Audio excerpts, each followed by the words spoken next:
Hello ladies and gentlemen. Today we gonna talk about our LEGO Mindstorm titration construction, how we programmed, build and what the results were. Without further ado, let's jump right into it. So that will be our plan for today. I will be your guide through these 6 topics. Let's start with the first one. Hydrochloric acid. Dangerous stuff, that's why our math has to be as precise as possible.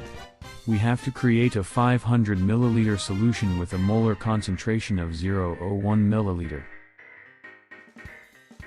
Now we have to multiply the molar concentration with the volume of the solution we need. The result would be 0.005 mol. With that we can calculate the mass of hydrochloric acid we need. When that's done, we have to multiply the mole with the molar mass of hydrochloride acid. The molar mass is 36.5. The result is that we need 0.1825 gram hydrochloride acid.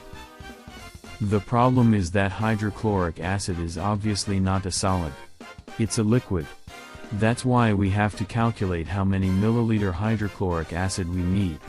First we have to calculate the mass of the whole solution. We can divide the mass of the hydrochloric acid with the mass fraction. Then we have the mass of the solution, what is 0.491 gram. Then we can divide the mass of the solution with the density of hydrochloric acid. When that's done, we are finally done, and it is 0.411 milliliter of hydrochloric acid that we need. Does not look good. Neither practical. But it works fine for what we did. Below is the light sensor that detects the color change of the solution. And above is the engine to open the tap of the titration burette. The rest is stabilization. What we see here is our control program. The first tile will make the rotor turn 72 degrees to the right to open the tap. 90 degrees would make it flow out too fast. The second tile makes the light sensor detect a slight color change of the solution. And when it does, the engine will turn 7.2 degrees to the other direction to make it flow out even slower. Then there is another tile that will detect a color change. This time when the solution will change to green. And when it does, the rotor will turn 0.14 of a turn. And not like that one time it accidentally did 14 times.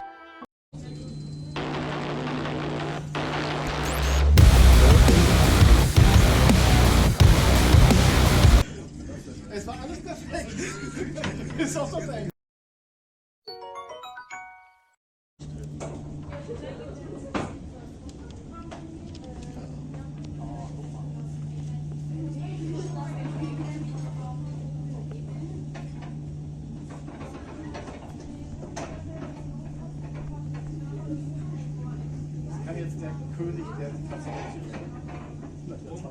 Ist der Bügel? Ist er?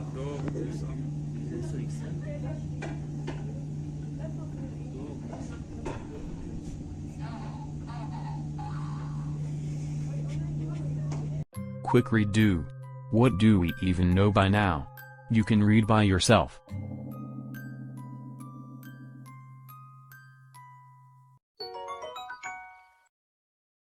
We can calculate the amount of substance of sodium hydroxide when we multiply the molar concentration, and the amount of hydrochloric acid that went through the burette. The result is 0.000082 moles. Then we can divide that with the amount of sodium hydroxide we used, to get the molar concentration of the OH-. Using that we can divide that with the molar concentration we know. The solution would be that the sodium hydroxide has a molar concentration of 0.82. This is surprisingly far from the real amount. To our speculations do we come now. The first problem is that the light is constantly changing. And never the same when you have a window there. We had to retype the light sensor a lot of times. That took a lot of time and may change the results. The second problem was the amount of indicator fluid. First we had just 2 drops of it. but it could barely even detect a color difference then. So we had to go up to 6 drops. That made the change much more noticeable for the light sensor. The third problem was that the color sensor detects the slight color change where the acid came in contact with the lye. That made the burette close too quickly sometimes. The fourth problem was that the construction was really unstable at some points. And the rotor had not the best grip onto the tap. But besides that, it worked really well.